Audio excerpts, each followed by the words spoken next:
Sosok Komisaris Polisi, Kompol, Syarif Muhammad Fitriansyah menyita perhatian saat mendampingi Presiden Joko Widodo berkunjung ke Sulawesi Selatan, Kamis, 4 Juli 2024. Wajahnya nongol di sela-sela kunjungan Presiden ke Pasar Palaka, Kabupaten Bone, Sulawesi Selatan.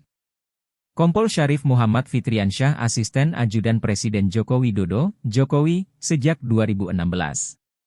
Ia baru-baru ini membagikan momen kebersamaannya dengan Mayor Teddy Indrawijaya, Ajudan Menteri Pertahanan, Prabowo Subianto. Keakraban keduanya ini banyak mendapatkan perhatian publik.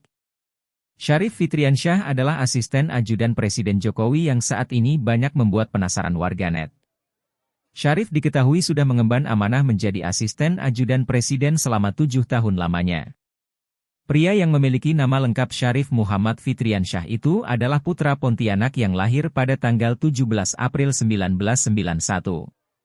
Artinya, saat ini Kompol Syarif berusia 32 tahun.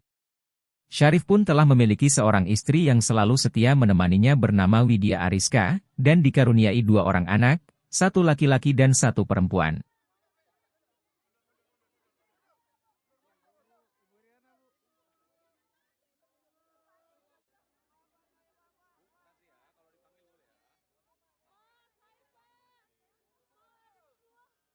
Download Tribun X sekarang, menghadirkan lokal menjadi Indonesia.